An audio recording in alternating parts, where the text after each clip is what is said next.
Chapter 1, The Birth of the Monkey King. According to legend, in the ancient Purva there was a country called Arai. The country was near the sea, and there was a famous mountain in the sea called Mount Huaguo. On the top of the mountain there was an immortal stone. The rock had been absorbing nimbuses from heaven, earth, sun and moon. Over time, the rock had developed intelligence inside and become impregnated with cells of fairy. The monkey walked and jumped in the mountains, ate grass and trees, drank from the mountain springs, and kept company with wolves, insects, tigers and leopards. At night, it slept under the cliff. The monkey was so free, so comfortable. Since he was changed from a stone, and now it has no name, so we call it Stone Monkey for the time being. One day, when the weather was hot, Stone Monkey and the other monkeys went to a mountain stream to take a bath, and all the monkeys said, "I don't know where this water comes from, we have nothing to do today, so let's go along the stream to find the source and play."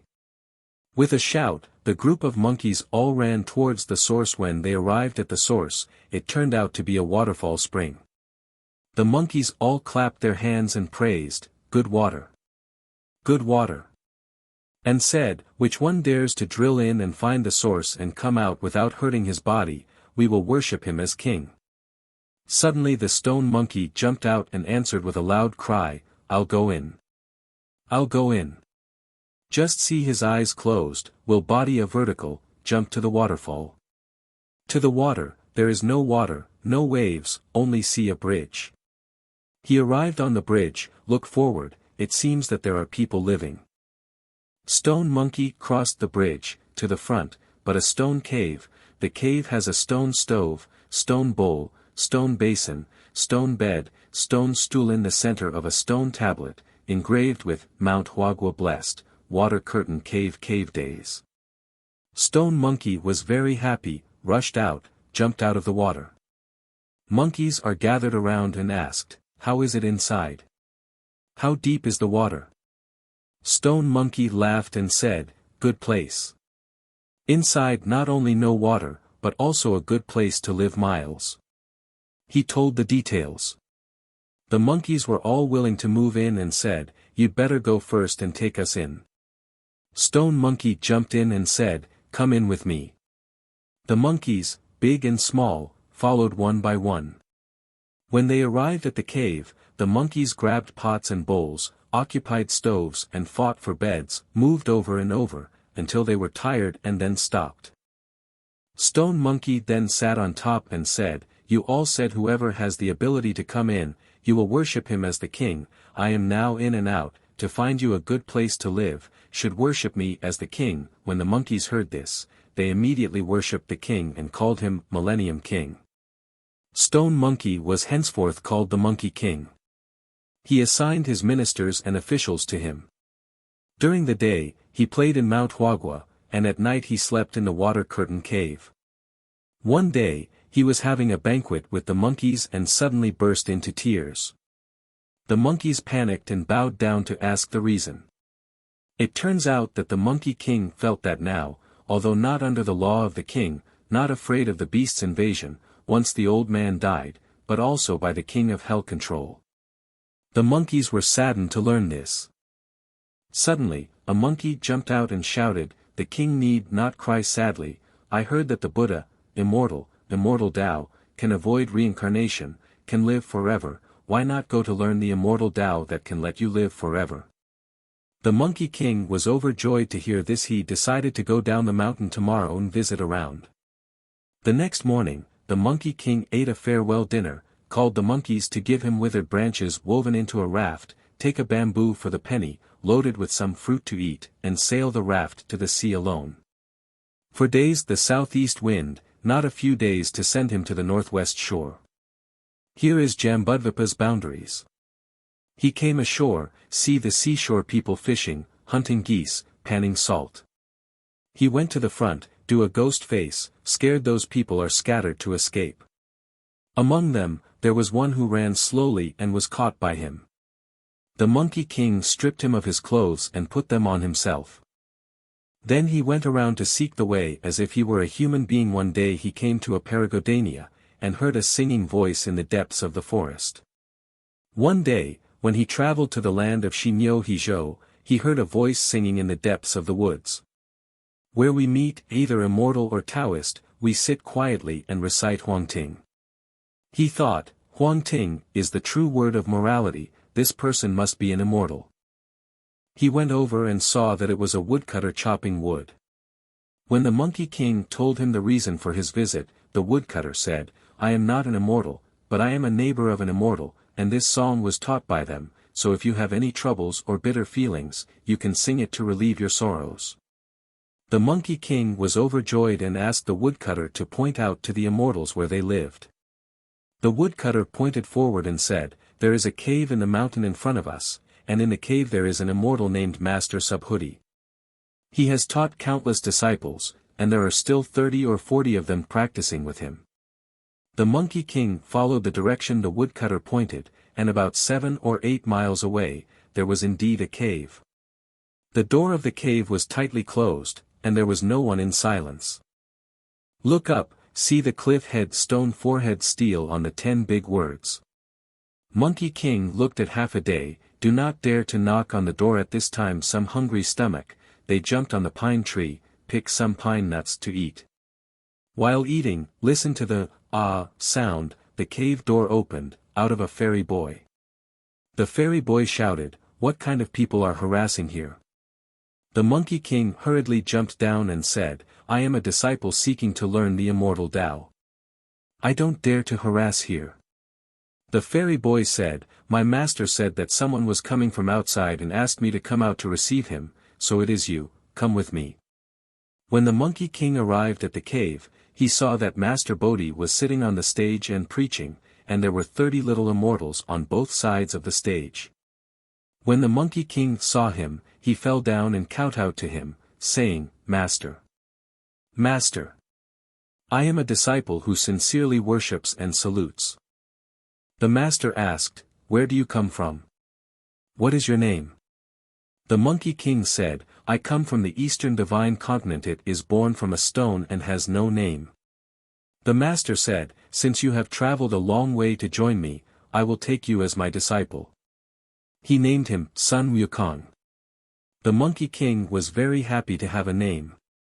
Every day, he and his seniors learnt speech and manners, and lectured on sutras and sermons. In his spare time, he swept the ground and hoed the garden, and raised flowers and cultivated trees, and he did not realize that he had spent 6 or 7 years in the cave. One day, the master was preaching on the stage, and all the disciples listened quietly. Su WuKong listened more and more pleased, scratching his ears and cheeks, smiling, cannot help but dance. The master was in the middle of his speech, but when he suddenly saw WuKong in such a state, he asked, why are you dancing wildly if you are not listening attentively to the sermon?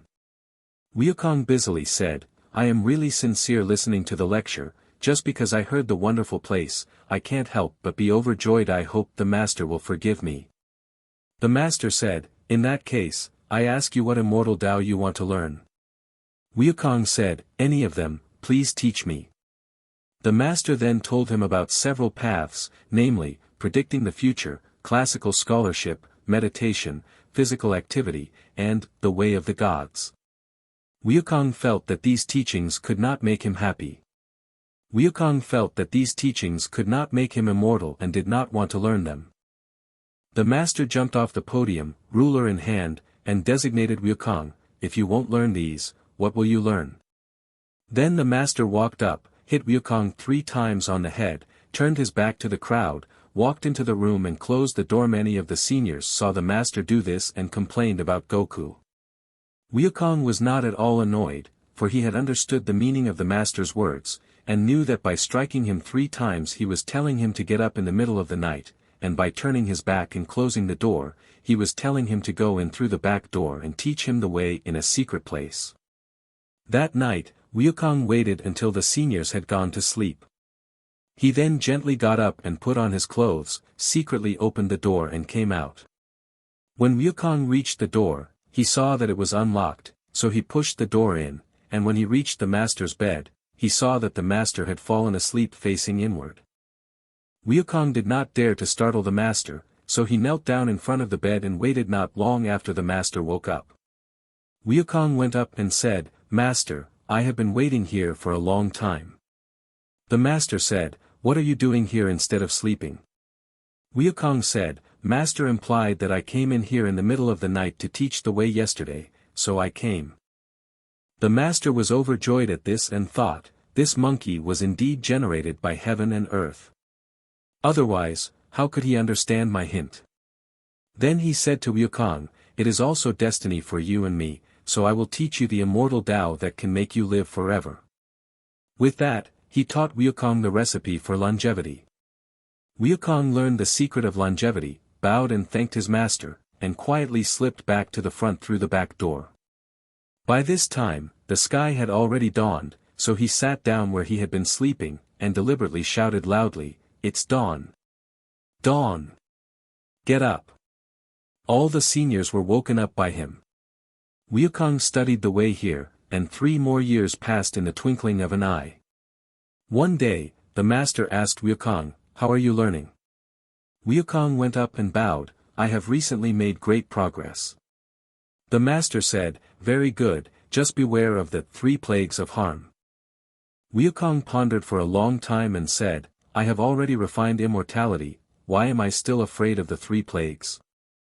The master said, "This is not an ordinary Tao. After 500 years, the sky will strike you with a thunderstorm, another 500 years, the sky will burn you with a fire, another 500 years, the sky will blow you with a windstorm. You must try to avoid it." When WuKong heard this, he was so frightened that he bowed down and said, "I hope that master will teach me the way to avoid the 3 plagues, and I will never forget the favor." Seeing WuKong's sincerity, the master said, "Good, you should attach your ears." He then taught him the recipe for the 72 transformations. After WuKong learned the Tao, he practiced hard every day, and gradually became proficient in it. Suddenly, one day, the master and his disciples were enjoying the evening scenery in front of the cave, and asked WuKong, "How are you practicing?" WuKong said, "I have learned it successfully, and I can step on the evening sunlight and fly in the sky." The master said, "Very good. Just fly and lift once to show me." WuKong put his body in a vertical position, hit the ground, jumped dozens of meters off the ground, and stepped on the clouds. After a while, the flight was only about 3 miles away and landed in front of him again. The master laughed, "This is not considered driving clouds, only climb clouds. Driving clouds early in the morning until late in the day, you can travel all over the world, like you this skill, not proficient enough." WuKong kowtowed 3 times and said, "I hope the master will be kind enough to teach me how to drive the clouds." The master said, "Those immortals who piloted the clouds started out with their feet padded up, but you are not like that. Based on your posture, let's pass on a somersault cloud to you." The master taught WuKong the somersault cloud recipe in WuKong's ear, and said, "You just need to recite the incantation, clench your fist, shake your body, jump up, and you can turn over 1,000,000 miles in 1 somersault." When everyone heard this, they all envied WuKong very much. One day, a few disciples under the pine tree will say to WuKong, "WuKong, you are lucky, the master imparted to you magic skills to avoid the 3 disasters, now practiced to what extent? Show us." WuKong said, "To tell you the truth, I have practiced hard day and night, and I now know them all. You guys come up with a topic and I'll change it for you." Everyone said, "Change a pine tree." WuKong recited the incantation and transformed himself into a pine tree. Everyone clapped and applauded when they saw WuKong turn into a pine tree. Unexpectedly, the master was startled and came out to ask, "Who is making a racket here?"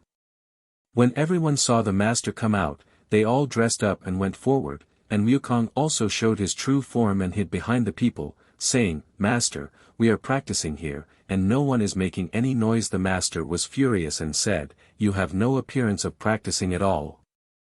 When everyone saw that the master was on fire, they told the story of WuKong's transformation into a pine tree. The master then said, "In that case you guys go ahead, WuKong stay here, I have something to say." The master called WuKong to him and said, "Are you proud to show off in front of people after learning a little magical skill?" WuKong quickly kowtowed and admitted his mistake. The master said, "I do not blame you, you quickly go back to the water curtain cave. Remember, learned skills can only serve justice, not allowed to do wrong." WuKong said, "Master's words, I would not dare to forget, only the master's grace has not been repaid, my heart feels uneasy."